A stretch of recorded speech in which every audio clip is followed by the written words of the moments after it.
الحمد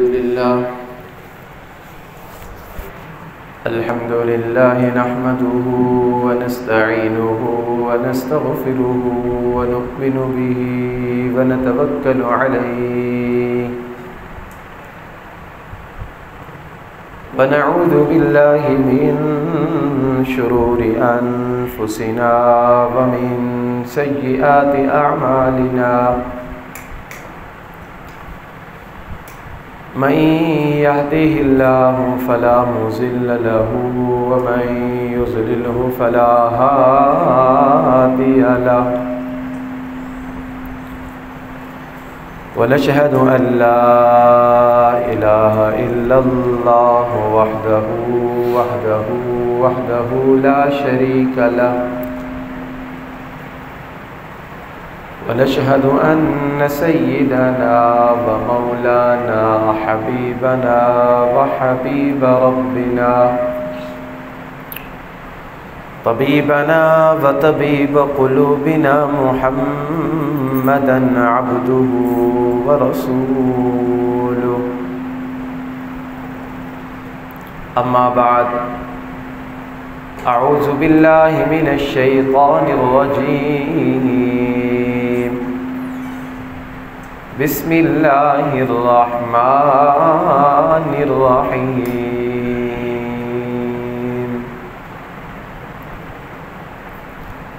حميم والكتاب المبين إنا أنزلناه في ليلة مباركة إنا كنا منذرين فيها يفرق كل أمر حكيم وقال تبارك وتعالى في مقام آخر كنتم خير أمة أخرجت للناس تأمرون بالمعروف وتنهون عن المنكر وتؤمنون بالله ولو آمن أهل الكتاب لكان خيرا لهم منهم المؤمنون وأكثرهم الفاسقون وقال النبي صلى الله تعالى عليه وسلم ذلك شهر يغفل الناس عنه بين رجب ورمضان وهو شهر ترفع فيه الأعمال إلى رب العالمين فأحب أن يرفع عملي وأنا صائم. وقالت عائشة الصديقة رضي الله تعالى عنها ما رأيت النبي صلى الله عليه وسلم يصوم شهرين متتابعين إلا شعبان ورمضان أو كما قال صلى الله تعالى عليه وسلم صدق الله وصدق رسوله النبي الأمي الكريم ونحن على ذلك لمن الشاهدين والشاكرين والحمد لله رب العالمين.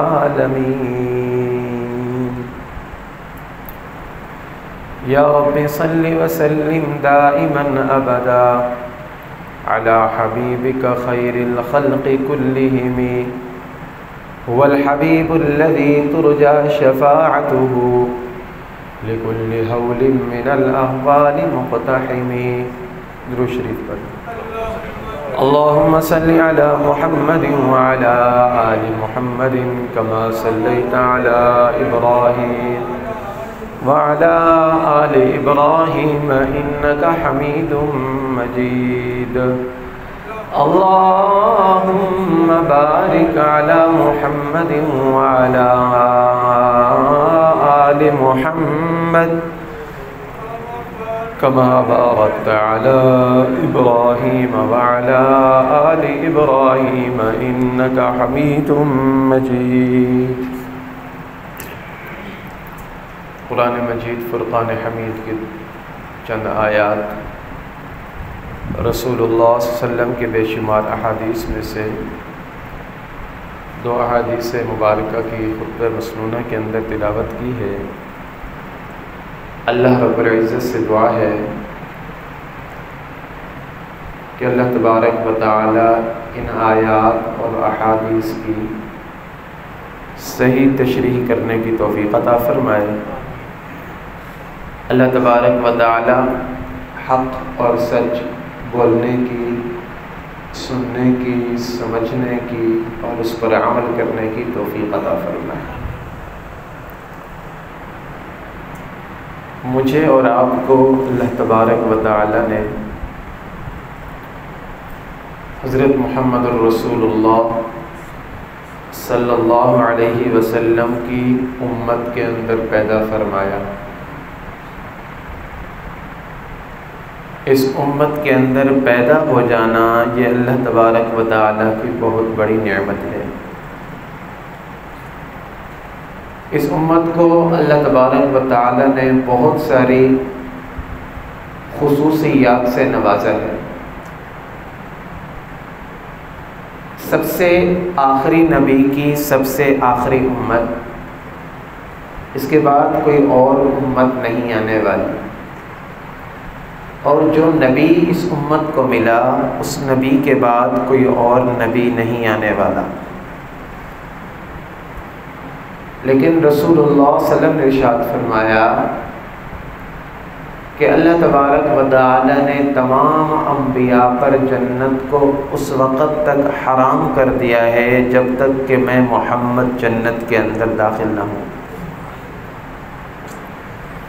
سب سے آخر میں آنے والے اور سب سے پہلے جنت میں تشریف لے جائیں گے۔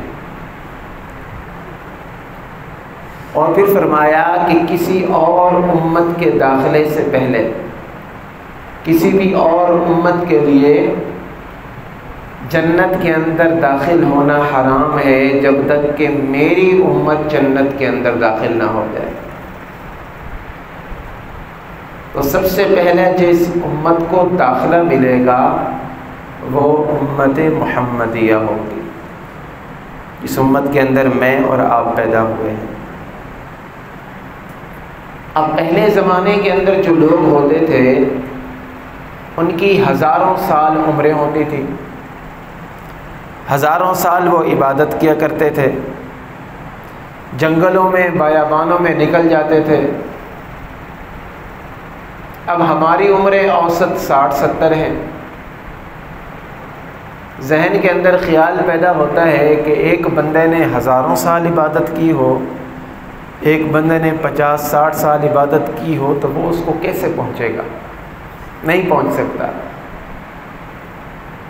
اللہ تبارک و تعالی نے وہاں تک پہنچانے کے لیے، وہ رتبہ ہمیں دینے کے لیے ہماری زندگی کے اندر مخصوص آفریں رکھی ہیں، مخصوص پیکیجز رکھے ہیں۔ سال کے اندر چند راتیں، چند ایام ایسے آ جاتے ہیں کہ اگر امتی ان کو قیمتی بنا لیتا ہے تو وہ جو ہزاروں سال کی عبادت ہے اس کی یہ ایک رات یا چند دن کی عبادت وہ ہزاروں سالوں کے اوپر بھاری ہو جاتی ہے۔ کہ ذہن کے اندر تو یہ تصور آتا ہے نا، کہاں ہزاروں سال، کہاں 50-60 سال، لیکن اللہ تبارک و تعالی نے پہنچانا تھا وہاں تک، تو اللہ تعالی نے ہمارے لیے کچھ پیکیجز رکھے ہیں۔ حدیث پاک کا مفہوم بنتا ہے کہ اللہ تبارک و تعالی کی طرف سے رحمت کی ہواؤں کے ایام چلتے ہیں، جس کے اندر اللہ تبارک و تعالی کی رحمت چھم چھم برستی ہے۔ اس لیے میری امت اللہ تبارک و تعالیٰ کے رحمت کے جو ایام ہوں ان سے بھرپور فائدہ اٹھاؤ، ان سے بھرپور فائدہ اٹھاؤ۔ انہی دنوں میں سے یہی رات جو آج رات آ رہی ہے، یہی شب براءت کی رات ہے، جن میں اللہ تبارک و تعالیٰ نے بہت زیادہ انعامات کا اعلان کیا ہے۔ شب قدر، شب براءت، یہ بڑی بڑی راتیں جو ہیں ان کے بارے میں احادیث طیبہ کے اندر بھی فضائل وارد ہوئے، قرآن کی آیت کے اندر بھی آتا ہے۔ خطبہ مسنونہ کے اندر جو میں نے قرآن کی آیت پڑھی سورۃ الدخان کی شروع کی آیتیں ہیں، 25ویں سپارے کی یہ صورت ہے۔ اللہ تبارک و تعالی قسم اٹھا کر فرماتے ہیں انا انزلناہ فی لیلۃ مبارکۃ، کہ ہم نے اس قرآن کو لیلہ مبارکہ کے اندر نازل کیا۔ حضرت اکرمہ رحمۃ اللہ علیہ وہ فرماتے ہیں کہ یہاں پر لیلہ مبارکہ سے مراد شب برات ہے، اور دوسری جگہ آتا ہے شہر رمضان الذی انزل فیہ القرآن، کہ رمضان وہ مہینہ ہے جس کے اندر قرآن نازل کیا گیا۔ تو علماء کرام نے توجیہ یہ لکھی کہ قرآن کو نازل کرنے کا فیصلہ شب برات میں ہوا، اور اس کے اوپر عمل درآمد شب قدر کے اندر ہوا تھا۔ نزول قرآن کا مقصد کیا ہے؟ نزول قرآن کا مقصد ہے انسان اللہ تبارک و تعالی کا قرب حاصل کر لے، اللہ تبارک و تعالی کے قریب ہو جائے، گناہوں کی زندگی کو چھوڑ کر نیکی کی زندگی کی طرف آ جائے۔ یہ ہے انا کنا منذرین، کہ ہم ڈرانے والے ہیں۔ ڈرانا دو قسم کا ہوتا ہے، ایک شفقت والا ڈرانا ہوتا ہے اور ایک غصے والا ڈرانا ہوتا ہے۔ یہاں پر ڈرانے سے مراد شفقت والا ڈرانا ہے، محبت والا ڈرانا، کہ اللہ تبارک و تعالیٰ نے قرآن پاک کے اندر بار بار نصیحت کی کہ اے لوگوں ایسے کام کر کے آؤ، ایسے اعمال کر کے آؤ کہ جب تم میرے سامنے کھڑے ہو جاؤ، میرے سامنے پیش ہو، تو تمہیں شرمندگی نہ اٹھانی پڑے۔ یہ ہے قرآن کا مقصد۔ پھر فرمایا کہ یہ رات ایسی ہے فیہا یفرق کل امر حکیم، اس رات کے اندر ہر حکمت والا کام جدا کیا جاتا ہے، ہر حکمت والے کام کا فیصلہ ہوتا ہے، اللہ تبارک و تعالیٰ کی طرف سے تقسیم کی جاتی ہے۔ بہت زیادہ فضائل ہیں اس رات کے، اور احادیث کے اندر تقریباً 17 راوی ہیں، 17 مختلف صحابہ کرام نے اس رات کے فضائل کے بارے میں روایت کی ہے۔ مشہور واقعہ حضرت ام المؤمنین سیدہ عائشہ صدیقہ رضی اللہ تعالی عنہ کا ہے۔ وہ فرماتی ہیں کہ رسول اللہ صلی اللہ علیہ وسلم ایک رات میرے پاس تشریف لائے، تھوڑی سی دیر لیٹنے کے بعد آپ علیہ الصلوۃ والسلام وہاں سے اٹھے اور باہر چلے گئے۔ اماں فرماتی ہیں کہ میں بھی حضور علیہ الصلوۃ والسلام کے پیچھے پیچھے چلی کہ آقا کہاں پر جاتے ہیں۔ کہتی ہیں کہ میں نے دیکھا حضور علیہ الصلوۃ والسلام جنت البقیع کے اندر تشریف لے گئے ہیں، بقیع غرقد کے اندر تشریف لے گئے ہیں، اور وہاں پر جا کر آپ نے جو بقیع والے ہیں ان کے لیے دعا کی، کافی دیر تک دعا کرتے رہے۔ پھر اس کے بعد جب اللہ کے نبی واپس آنے لگے تو ماں فرماتی ہیں کہ میں جلدی جلدی دوڑی دوڑی آئی اور اپنی جگہ پر سو گئی۔ حضور علیہ الصلوۃ والسلام نے مجھے دیکھ لیا اور پوچھا عائشہ کہ آپ نے کیا سوچا تھا کہ کیا میں آپ کے ساتھ خیانت کروں گا؟ میں آپ کے ساتھ خیانت کا ارادہ نہیں رکھتا۔ اماں فرماتی ہیں یا رسول اللہ، میرے دل میں وہی بات آئی تھی جو اس موقع پر ایک بیوی کے دل میں آتی ہے کہ کہیں آپ اپنی دوسری بیوی کے پاس نہ چلے گئے ہوں، تو اس لیے میں پیچھے تھی۔ اللہ کے نبی نے فرمایا عائشہ تمہیں پتہ ہے کہ آج کی رات کون سی رات ہے؟ اماں فرماتی ہیں کہ میں نے عرض کی یا رسول اللہ اللہ و رسولہ اعلم، اللہ اور اللہ کا رسول بہتر جانتا ہے۔ یہاں پر ایک بات مجھے یاد آ گئی کہ عورت جو ہوتی نا، عورت اس کی یہ خوبی ہے کہ وہ زمانے کے حالات سے بے خبر رہے، اس کی یہ خوبی ہے کہ وہ زمانے کے حالات سے بے خبر رہے۔ ام المؤمنین اماں عائشہ صدیقہ، ان کو چاند کی تاریخ کا ہی پتہ نہیں تھا۔ قرآن پاک میں اللہ تبارک و تعالیٰ نے جہاں پر مسلمان عورتوں کی تعریف کی نا، کیا فرماتے ہیں؟ ان الذین یرمون المحصنات الغافلات المؤمنات، وہ ایمان والی پاک باز عورتیں جن کو بے خبر ہے، جو بے خبر ہے، جن کو کچھ پتہ ہی نہیں ہے۔ تو عورت جتنا باہر کے حالات سے بے خبر رہے، یہ اس کی خوبی ہوتی ہے۔ اپنے آپ کو اپنے گھر کے ساتھ مصروف رکھے، اپنے بچوں کے کام کے اندر لگی رہے، اپنے گھر والے کو سنبھالنے کے اندر لگی رہے، گھر کے کام کاج کے اندر جتنا اپنے آپ کو بے خبر رکھے گی، اتنا اسلام میں اس کی خوبصورتی بیان کی گئی ہے۔ ان الذین یرمون المحصنات الغافلات المؤمنات، اللہ تعالیٰ نے قرآن میں ان کی تعریف کی ہے۔ تو اماں سے پوچھا حضور علیہ السلام نے، عائشہ مجھے بتاؤ آج کی رات کون سی رات ہے؟ کہنے لگے کہ اللہ و رسول عالم، اللہ اور اللہ کا رسول بہتر جانتا ہے یا رسول اللہ، مجھے تو پتہ نہیں ہے۔ حضور علیہ السلام نے فرمایا کہ عائشہ آج کی رات یہ نصف شعبان کی رات ہے، 15 شعبان کی رات۔ اچھا یا رسول اللہ۔ حضور علیہ السلام نے فرمایا کہ تمہیں پتہ اس رات میں کیا ہوتا ہے؟ عرض کہ یا رسول اللہ مجھے تو پتہ نہیں ہے۔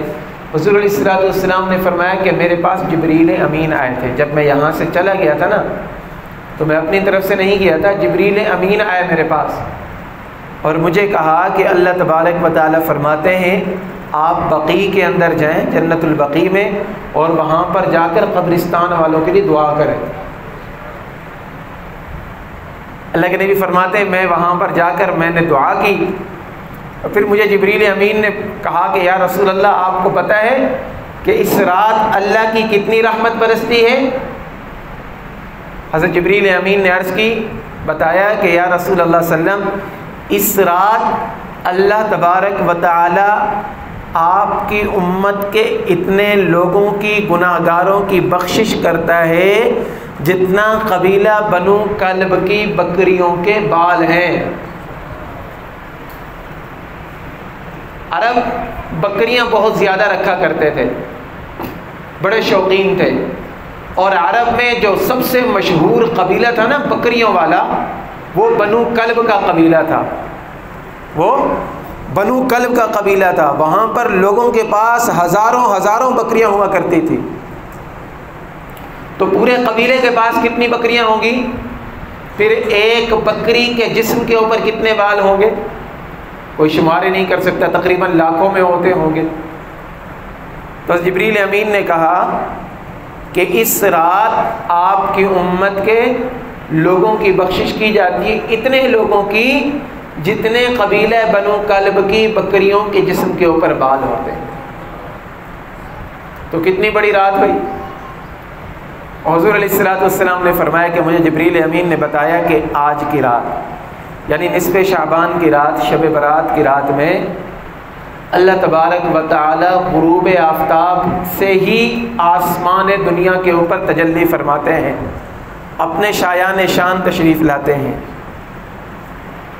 اور ایک حدیث پاک کے اندر آتا ہے کہ اللہ تبارک و تعالی روزانہ رات کے آخری پہر پہلے آسمان پر آتے ہیں، روزانہ رات کے آخری پہر پہلے آسمان پر آتے ہیں، لیکن شب برات میں مغرب کے ساتھ ہی جیسے سورج غروب ہوتا ہے اللہ تعالیٰ آسمان دنیا پر آ جاتے ہیں۔ اب ان راتوں میں اور اس رات میں فرق وہ کرے گا کہ جس کے دل کے اندر عشق کی چنگاری ہوگی،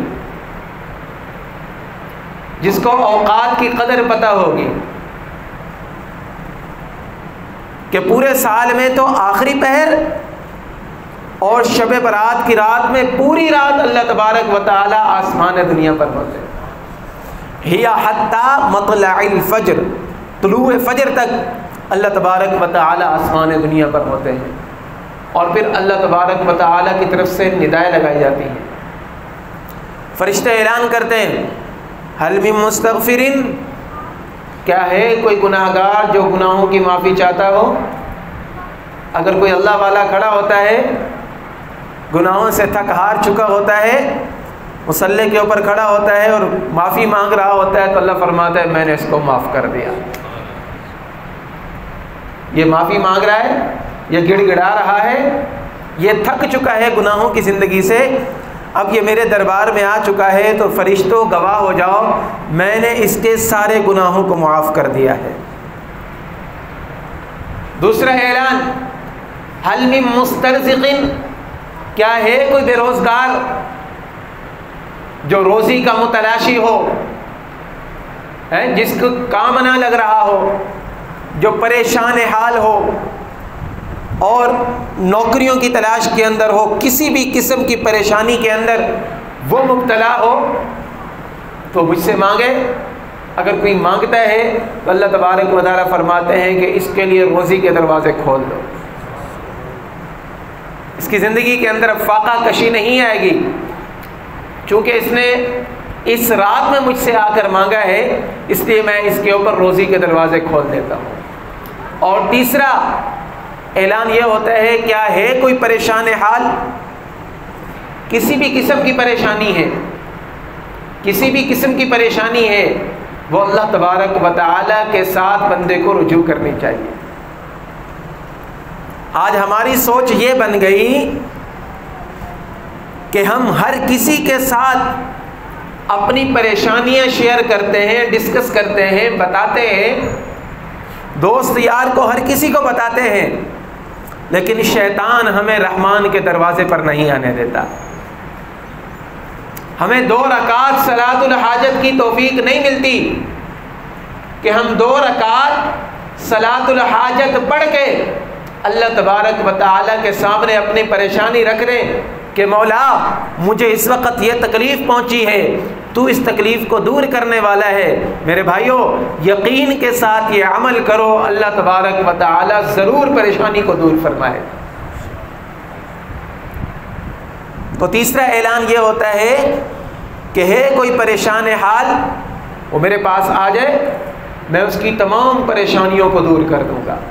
حدیث پاک کے اندر آتا ہے کہ پوری رات یہ اعلان کیے جاتے رہتے ہیں، فرشتے اعلان کرتے رہتے ہیں، خوش نصیب ہوتے ہیں وہ لوگ جو اس رات کو قیام کے اندر گزارتے ہیں، اللہ تبارک و تعالیٰ کی فرما برداری کے کام کے اندر گزارتے ہیں، نافرمانی نہیں کرتے، اللہ تبارک و تعالیٰ کے حکم کو نہیں توڑتے، اللہ تبارک و تعالیٰ کے دربار سے ایسے لوگ بالکل خالی نہیں جاتے، اللہ تبارک و تعالیٰ ان کی جھولیوں کو بھر دیتے۔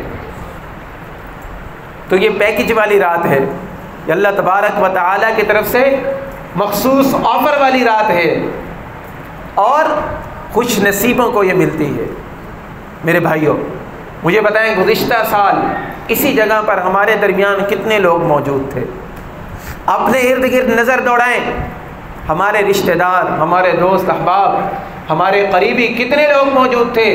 آج وہ ہمارے درمیان نہیں، اور مجھے آپ کو پتہ نہیں ہے کہ ہم نے اگلے سال اس دن تک رہنا ہے یا نہیں رہنا، مجھے آپ کو پتہ نہیں ہے۔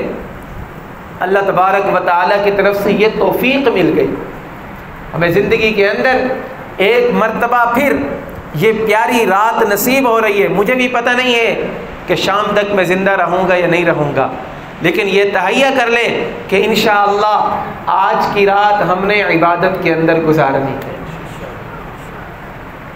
حضرت عبداللہ ابن عباس رضی اللہ تعالیٰ عنہ غالباً حضور علیہ الصلوۃ والسلام سے پوچھا کہ یا رسول اللہ صلی اللہ علیہ وسلم، آپ رمضان کے بعد کثرت سے روزے جس مہینے میں رکھتے ہیں نا، وہ شعبان کا روزہ ہے۔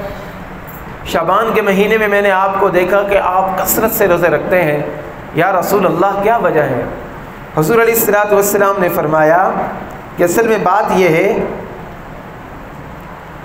کہ یہ ایسا مہینہ ہے کہ جس سے لوگ غافل ہیں، لوگ بے خبر ہیں، اور یہ مہینہ رجب اور رمضان کے درمیان یہ شعبان والا مہینہ ہے۔ فیہ ترفع الاعمال، اس کے اندر اللہ تبارک و تعالیٰ کی طرف پورے سال کے اعمال اٹھائے جاتے ہیں۔ اللہ تبارک و تعالیٰ کے سامنے ہمارا اعمال نامہ پیش کیا جاتا ہے کہ پروردگار عالم، تیرے اس بندے نے پورا سال یہ کام کیا ہے، سارا کیا دھرا ہمارا اللہ کے سامنے جاتا ہے۔ میرے بھائیوں، طالب علم بھی بیٹھے ہوئے ہیں، آپ ہمیں یہی بتائیں کہ جب ہمارا رزلٹ ہوتا ہے یا جب ہمارے امتحان ہوتے ہیں، جتنا بھی غافل انسان ہوتا ہے کہ جب اس کے پیپر ہوتے ہیں تو پیپروں کے اندر وہ ضرور پڑھنا شروع کر دیتا ہے، اور اگر نہیں پڑھتا تو کم سے کم اپنے سر کے سامنے، اپنے ٹیچرز کے سامنے وہ بڑا شریف بن کے رہتا ہے کہ کہیں یہ میرے اوپر ایسے ترس کھا لے مجھے پاس کر لیں۔ ایسے ہوتا ہے نا کہ میرے اوپر ترس کھا کر مجھے پاس کر دیں۔ تو رسول اللہ سے ارشاد فرمایا کہ اس مہینے کے اندر پورے سال کے اعمال اللہ تبارک و تعالیٰ کے سامنے پیش کیے جاتے ہیں، اور پھر فرمایا کہ احب، مجھے یہ پسند ہے کہ جب میرے اعمال اللہ تبارک و تعالیٰ کے سامنے پیش ہوں تو اس وقت میں روزے کے ساتھ ہو جاؤں، اس وقت مجھے روزہ ہونا چاہیے۔ اس نے فرمایا کہ میں اس لیے کثرت سے روزے رکھتا ہوں۔ حضرت علی رضی اللہ تعالیٰ عنہ سے روایت ہے، آپ نے فرمایا کہ جب نصف شعبان کی رات ہو فقوموا لیلہا، اس کی رات کو قیام کرو، اس کی رات کو قیام کرو، نماز پڑھو۔ نماز کیسی پڑھو؟ اللہ کے نبی نے فرمایا صلوا کما رأیتمونی اصلی، ایسے نماز پڑھو جیسے مجھے تم نے دیکھا میں نماز پڑھتا ہوں۔ اور اللہ کے نبی نے شب برات میں پتہ ہے کیسی نماز پڑھی؟ ہمیں فرماتی ہیں کہ جب رسول اللہ صلی اللہ علیہ وسلم آپ بقیع سے واپس تشریف لائے، آپ تھوڑی سی دیر لیٹے، پھر اس کے بعد آپ نماز کے لیے کھڑے ہو گئے۔ ہمیں فرماتے ہیں کہ جب آپ قیام کے لیے کھڑے ہوئے، آپ نے اتنا لمبا قیام کیا کہ میں نے اس سے پہلے آپ کو اتنے لمبے قیام کے اندر نہیں دیکھا۔ پھر آپ رکوع کے اندر گئے، آپ نے اتنا لمبا رکوع کیا کہ اس سے پہلے میں نے ایسا رکوع نہیں دیکھا۔ اور پھر جب آپ سجدے کے اندر گئے، کتنا لمبا سجدہ کیا؟ اما فرماتی اتنا لمبا سجدہ کیا کہ مجھے وہم ہونے لگا کہ کہیں اللہ کے نبی کا انتقال نہ ہو گیا ہو۔ آج امت کی نمازیں کیسی ہیں؟ میں سب سے پہلے اپنے آپ کو مخاطب کرتا ہوں، میری اور آپ کی نمازوں کا کیا حال ہے؟ حالانکہ یہ اللہ کے نبی کی نماز ہے، اور اللہ کے نبی جن کے اگلے پچھلے گناہ ہیں ہی نہیں، اگر ہوں بھی تو اللہ نے معاف کر دیے، اللہ نے جنت کا وعدہ کر دیا، اور اللہ نے باقی لوگوں پر جنت کو حرام کر دیا جب تک حضرت محمد الرسول اللہ جنت کے اندر داخل نہ ہوں گے۔ اور آپ کا قیام ایسا کہ آپ کے پاؤں کے اوپر ورم آ جایا کرتا تھا۔ ہمیں فرماتی ہیں کہ جب آپ نے اتنا لمبا سجدہ کیا، مجھے وہم ہونے لگا کہیں آپ کا انتقال نہ ہو گیا ہو، تو میں نے آپ کے انگوٹھے کو ایسے ہلایا تو مجھے پتہ چلا کہ زندگی کی رمق باقی ہے۔ ویسے ہی آپ اتنا لمبا سجدہ کر رہے ہیں۔ آپ نماز سے فارغ ہوئے تو میں نے پوچھا کہ یا رسول اللہ صلی اللہ علیہ وسلم آپ نے اتنی لمبی نماز کیوں پڑھی؟ فرمایا کہ آج شب براءت کی رات تھی، آج نصف شعبان کی رات تھی۔ اور پھر فرمایا افلا اکون عبدا شکورا، اے عائشہ اللہ تبارک و تعالی نے میرے چاہے اگلے پچھلے گناہ معاف کر دیے، کیا میں اللہ کا شکر گزار بندہ نہ بنوں؟ کیا میں اللہ کا شکر گزار بندہ نہ بنوں؟ تو میرے بھائیوں، فقوموا لیلہا، رات کے قیام کا معنی یہ ہے کہ اس طرح کا قیام کرو، اس طرح کی نماز پڑھو کہ جس طرح کی نماز رسول اللہ صلی اللہ علیہ وسلم مجھے اور آپ کو سکھا کر گئے ہیں۔ اور پھر فرمایا کہ اس رات روزی کا فیصلہ کیا جاتا ہے، بندوں کے لیے رزق کا فیصلہ کیا جاتا ہے، اگلے سال پورے سال کا بجٹ تیار ہوتا ہے۔ ابھی ہمارے ملک کا بھی بجٹ آنے والا ہے، تو بجٹ میں کیا ہوتا ہے کہ جب بجٹ آتا ہے تو مختلف وزراء MNAs جو ہے وہ اپنی سمریاں لکھ کر وہ جو ہے نا وزیر خزانہ کو پیش کرتے ہیں، یا جو بڑا ہوتا ہے اس کو پیش کرتے ہیں کہ ہمارے فلاں جگہ پر سڑک بنوانی ہے، فلاں جگہ پر گیس لگوانا ہے، فلاں جگہ پر یہ کام، تو یہ ساری سمریاں بھیجی جاتی ہیں۔ تو ہمارے لیے پورے سال کی روزی کا فیصلہ آج رات ہونا ہے کہ اگلے سال کس کو امیر رکھنا ہے، کس کو غریب کرنا ہے، گندم کتنی دینی ہے، اوسط کتنی نکالنی ہے، زمیندار رہے گا یا غریب بن جائے گا، اس کے پیسے اتنے رہیں گے یا کتنے رہیں گے، بینک بیلنس بڑھے گا یا نہیں بڑھے گا، یہ سارا کا سارا فیصلہ، اور اس کے ساتھ نیک اور بد ہونے کا فیصلہ کہ اگلے سال یہ کتنی نیکیاں کرے گا، اگلے سال یہ کتنے گناہ کرے گا، زندگی اور موت کا فیصلہ کہ اگلے سال اس دن تک یہ زندہ رہے گا یا مر جائے گا، صحت اور بیماری کا فیصلہ کہ اگلا سال اس نے صحت کے ساتھ گزارنا ہے یا بیماری کے ساتھ گزارنا ہے۔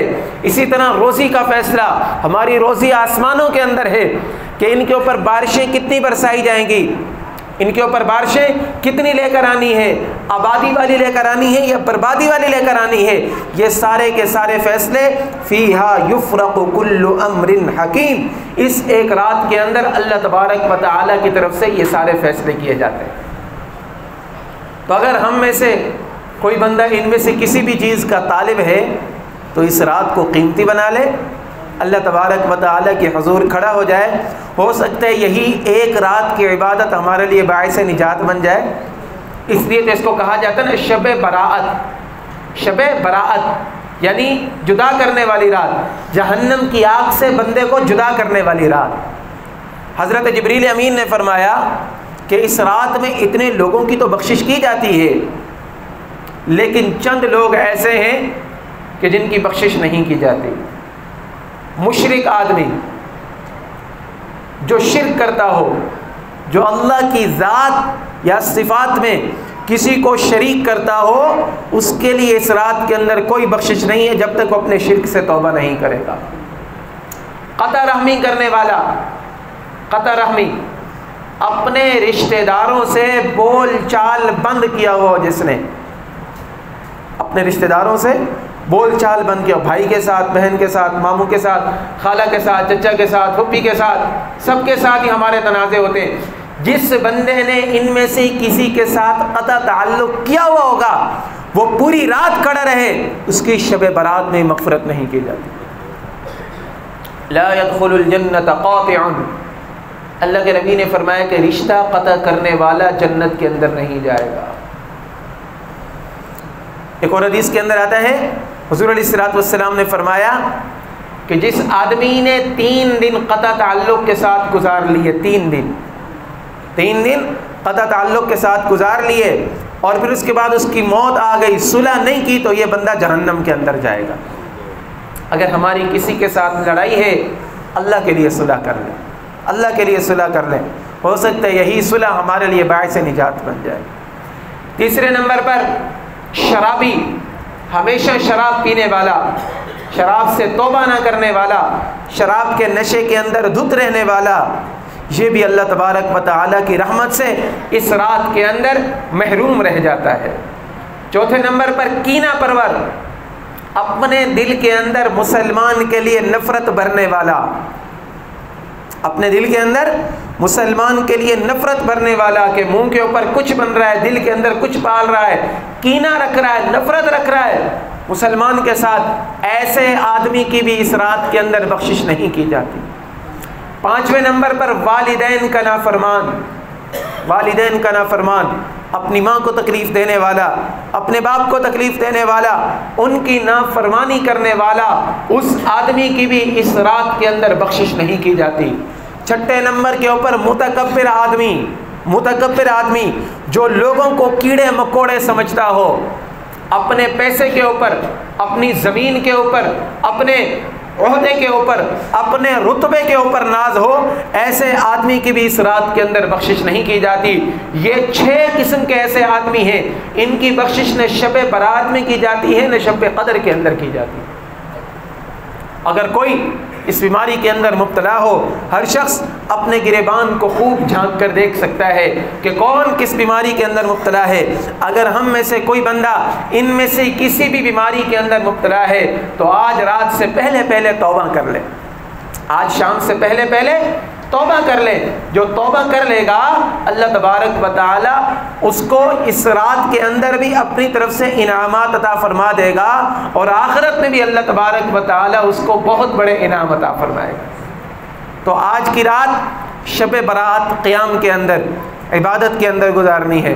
کھڑے نہیں ہو سکتے، عبادت نہیں کر سکتے، نماز نفلیں نہیں پڑھ سکتے، قرآن کی تلاوت ذکر اذکار نہیں کر سکتے، تو ہمیشہ عرض کرتا ہوں کم سے کم کم سے کم یہ ہوتا ہے کہ ایسی رات کو بندہ گناہوں کے اندر نہ گزارے، میوزک کی آواز بلند نہ کرے، نہ سنے، ایک رات کے لیے فلمیں نہ دیکھیں، ایک رات کے لیے ڈرامے نہ دیکھیں۔